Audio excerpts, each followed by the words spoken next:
Hello everyone, my name is Matt Scorpion and welcome to the Destiny 2 Reset on Eververse. Now I wanted to get a few things just squared away really quick. Hello Polo Furiosa, or that's Boyo, what am I talking about? But I wanted to get something squared away really quick regarding last week's absent on the reset. I was dealing with something, I had a bit of a mental health episode, just wanted to let y'all know. I am of course back, I'm feeling of course better because I'm obviously talking to y'all, but aside from that, like I said, sorry, I did my best to make sure I had a post at least covering some of the most important stuff, so thank you for bearing with me at least. And second note as well, as the Destiny season winds down, I will still of course be covering the reset as always. If I get an idea for a build or something fun, I will of course make other videos, but expect the weekly Tuesday video. Aside from that, I'm going to start streaming semi-regularly, at least in terms of the weekends, as my weekends are about to open back up. So, expect a few things here and there. A bunch of my friends have actually really gotten into Warframe nowadays, because it's kind of just another Destiny that we can focus on, and there's lots to do. But aside from that, expect a game here and there, maybe some Sea of Thieves, like I said, some Warframe, Deep Rock Galactic, and might just dart about what games I do enjoy myself. But on that note, I'm going to actually start this one off with Eververse because of a very important thing. Now, last season's special ornament shader is in the thing. If you haven't seen it, this is Luminous Void. It is a live shader. This is what was paired with the Infinite Quiver Le Monarch ornament, essentially a gold with luminous purple live effects. It looks not that great on my Titan, but a lot of Warlocks and Hunters have been using this pretty well. It is a very good looking shader, of course, and like I said, it is bundle specific, so if you want to get it for free, pick it up while you can. But right next to it, we have a Postmatism, one of my personal favorite ones, a black and orange to make anything look a little bit more menacing and stylish. And then we also have the Pyramid Entrance, which is a transmat to emulate, of course, the pyramids. And then we also have Corporate Sponsorship, which is basically the Daito ornament. This is another one of those things that I really advocate for exotic shadering, because I like the model, I like how it looks, but at the same time, the color scheme is personally a little bit obnoxious. So, I would want it, but then at the same time, the colors are a bit hard to look. Then we also have the Dawn of Invention, which is basically the Titan emote, because you find stick and you throw stick at thing, or you make tool. That's the basic thing. Now, I know I mentioned this last week, but I'm going to reiterate it really quick just because I saw it. There is a flashback set available that is from the Season of Undying Battle Pass. So essentially, if you wanted the armor sets for all three characters, as well as the multiplayer emote of the Hive Sword classing, a very basic finisher, as well as a Undying ship, as well as the rank 100 ornament for Ariana's Vow, which is a very nice looking one of my personal favorite ornaments of all time. Yeah, if you want to pick any of that up, it is available for silver. Of course, if you've got it, don't gotta worry about it. This is mostly for the people that started playing since after Undying came around and didn't have access to the Battle Pass since that time. So, moving on to the main Bright Dust store, we have the Metropolitan Acoustics, which is a blue and greenish. Well, little blue, more greenish. Then Vibrant Medusa, which is also another bright greenish, which not too dissimilar. Copper Tone Patina, which is one of those ones that is kind of a meme shader, because while it is nice and bright and shiny, who uses these colors for anything? And then we also have Boreal Char, which is a sort of dark, blackish gray sort of look. Then we also have the Transmats. We have Tiger Effects, which is popping out of a Tiger Skull Bungee style. Swirling Leaf, which is a basic blue rarity emote redone as purple. And same for Phosphulent Stimulus. I could have sworn this was a blue rarity emote just made purple. They really have no idea what to do with Transmats anymore. Then for our main ticket items, we have Simon Says, which is a nice little game of Simon Says with your ghost, where it does some movements like a jump and a spin, and you do them. Really cute. Then we also have the Times Ticking emote for the person that always goes at the most inconvenient of times. And we also have the Convertible Shell, which is supposed to be like a little car for your ghost. It looks very stylish. Of course, it is missing a hat. Then we also have the Shining Cabriolet, which I believe, yep, this is the ship that is a part of the exact same set. The only thing is missing is the Sparrow to go completely with it. And we also have the Omen of Saturn, which back during Seasonal Plunder, there was the Telesto set. This is the Associate Sparrow from that set. So if you ever want to drive a Sparrow that looks like Telesto and also has its trail, now is the time.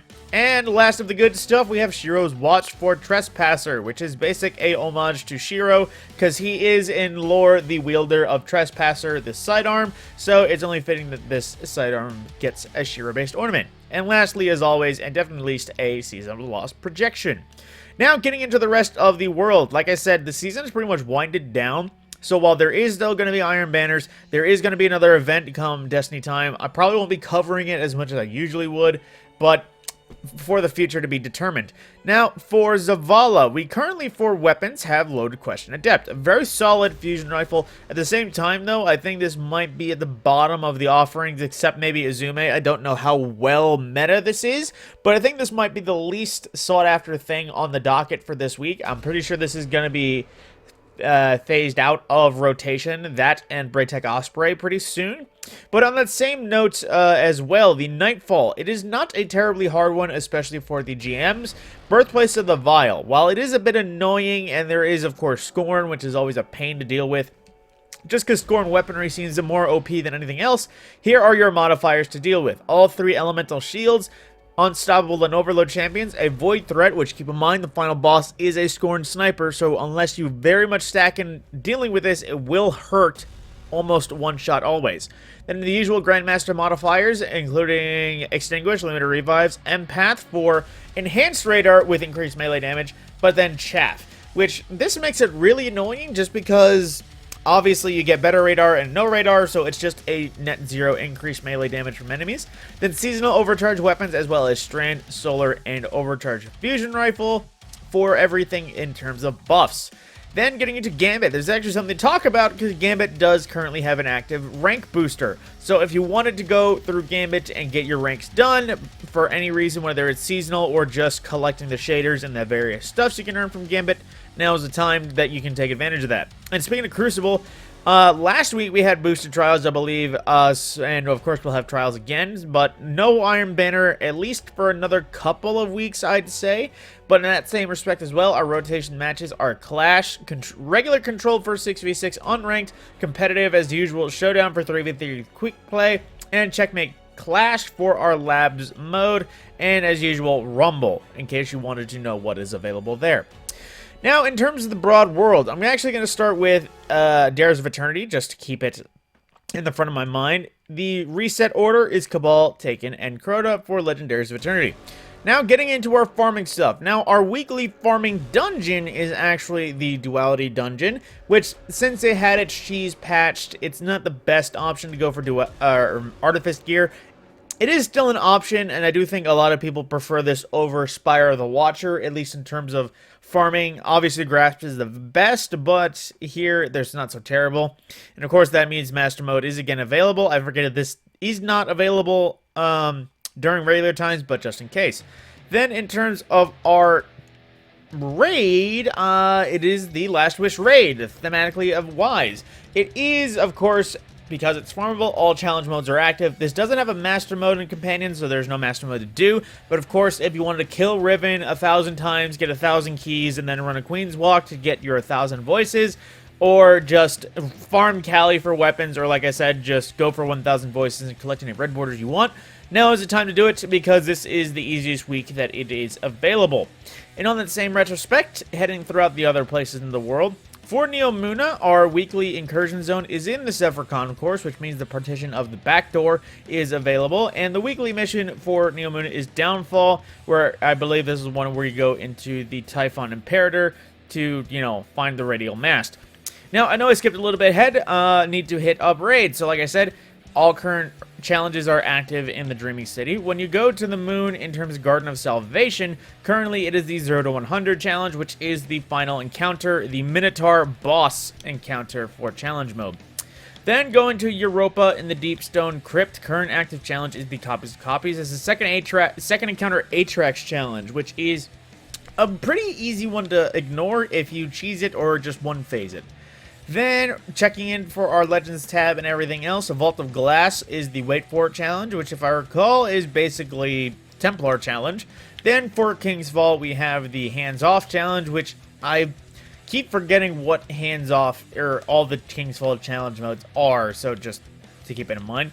Then for Vow of the Disciple, just keeping it in order, we have Looping Catalyst, which is currently Final Encounter or Rolk challenge, which is also an easy one to do if you just do it like without messing up. And we also have Cosmic Equilibrium challenge, which is Third Encounter challenge, arguably one of the harder ones for, you know, flawless runs, or at least Master Mode. I hear that was literally the hardest part of Master Mode challenges. But then with that, that's pretty much all of the things throughout the world in terms of raids and their resets. Now, our weekly farming mission is Presage, so if you wanted any of the gear from Season of the Haunted, which is the old Menagerie weapons, or any of the Nightmare weapons like Bump in the Night, or that one shotgun and that one auto rifle firefight, just to name a few.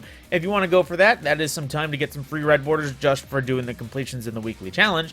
And as well with Crota's End, of course, Master Mode is always available as always, with the active one being Precarious Balance, which is the bridge encounter for Challenge Mode. And Master Mode is Mobility Focused Armor, and of course the weekly rotations being Strand and Solar, with Sniper Overcharge for everything else.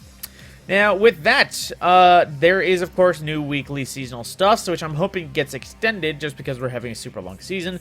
Basically, complete the Exotic Mission Starcross on Legend difficulty. I believe the cheese is still active. Correct me if it's not. I've been hearing recently that it's still active. So if you are really struggling with at least a final boss, just find something anti-barrier intrinsically and it can cheese it. And then we also have Nest Egg for completing the coil activity and access the Chamber of Wishes, which I'm not exactly sure if that's basically just do it well enough to the point where you get the rewards, and it's that big chamber where there's 1,000 chests you can pick through. I'm not exactly sure about that, but I imagine that's what it is. Otherwise, just, you know, check up on that. And then we also have Ritual Ornament for acquiring any ornament for the season, or the seasonal ritual weapon. Now, just to give you insight on that, in case you don't know, every vendor from the Vanguard at Zavala, Crucible at Shaxx, and Gambit at Drifter has a ritual weapon that can be earned equally between all three of them. It's the same weapon at different places. Once you go through the ranks and earn this, and then complete a rank and prestige it through, you will now have an ornament that's available instead of the weapon, which is going to be themed towards that reputation version. If you wish to earn that, you got to play a lot of the seasonal activity, or the ritual activity, essentially, but it is pretty manageable. That's why I suggested if you want something from Gambit that's from ranking up, including that one, now's the time to take advantage of boosters. And then you also have Taking All Challenges, which is basically completing weekly playlist challenges. Run Strikes, run Gambit, run Crucible, you'll get completion progress and earn a few exotics. That is, I believe, what it's talking about. Then for Crucible, completing matches and the competitive playlist. Of course, bonus progress for wins, although don't need wins means that it will, of course, take forever in case you just want to get it done. And then we also have Life Dispersion for defeating targets with Solar, Stasis, or Strand subclass equipped specifically in Gambit. Bonus progress is granted for any ability final blows and final blows against Guardians. And lastly, we have Kinetic Forces for getting final blows with kinetic weapons. Bonus progress for, as always, defeated Guardians, of all the things. Then, from that point, that is pretty much everything with the reset. Now, like I said, Destiny might get a little bit bland. I'm sure a lot of people are finding other things to do in the in-between seasons, so bear with me as the weeks go on regarding Destiny content. Now, talking to Banshee, we have Lunalata 4B, a stasis lightweight frame viced bow, which only really benefits from reduced draw time when it's active, but you know. Headstone is something very nifty. I know Ensemble got recently buffed, but at the same time, there is better options, I think, for this bow. But although this is also something that really lives or die on how much stasis you can get out of it, but at that point, that's just it. Then we also have the Iota Draconis, which is a high-impact frame fusion rifle, which I forget if the high impacts are kind of back in the play of Crucible or anything else, just because it's been a while, but at the same time, some pretty solid setup, but at the same time, it is still a bit outdated with a lack of origin trait and everything else, although it is a still solid enough weapon without it. Similar thing to True Prophecy, an old aggressive frame kinetic that has some pretty nifty perks on it. I remember Rangefinder and Time Payload being a thing from before when Rangefinder wasn't nerfed, but at the same time, like I said, lacking an origin trait, so it's be quite outdated. Same with Legal Action, a personal favorite, my role being Surplus and Rampage. This is a pretty solid Crucible one because high impacts are usually the 2 burst, or if not the 2 burst, then the 3 burst at very consistent ranges, but regardless, you know, still outdated, still could be better. And we also have Palmyra B, which is craftable. I would say this is a good starting rocket launcher, and apparently still haven't fixed rocket launcher viewing in things. But regardless, I would pick it up if you dramatically need it or stasis heavy. But at the same time, there is several other rocket launchers better worth crafting, so I'd say that can be a good placeholder one for you. Now, I made a post about this. I know I covered it, but TWABs have been inactive for an unusual amount of time. I don't know if I'm just missing them or what, because I know it checked relatively about the time I get back from work, which is somewhere between 4 and 5 Eastern. Usually they happen before I get home, but at the same time, I am looking out for TWABs, so if they have been happening just late, apologies for missing them, but bear with me in the coming weeks. Then, lastly, wrapping everything up, for the 3 shaders available, we have Vitrified Duality from Season of the Dawn, which is a pretty nifty one. I like the purple glow with it. I just wish it was a little less purple, if that makes sense. Then, New Pacific Rush, which is a basic look if you wanted to look like you were matching Sloan or wanted to be a worker on the Titan rigs. And another repeat from previous weeks, Dead Orbit's Fate, which is another one of those blue rarity faction shaders that looks really good just because black and white never really looks bad in any combination. With that, my name is the Mad Scorpion, and I want to thank you all for watching, and once again, apologies for my absence last week. Of course, I will always advocate for people at the same time. Mental health is important, obviously, so if you ever feel like you need to take the moment, take the moment. People will forgive you in the long run. With that, my name is Matt. I've already said my name. I will see you in the next video.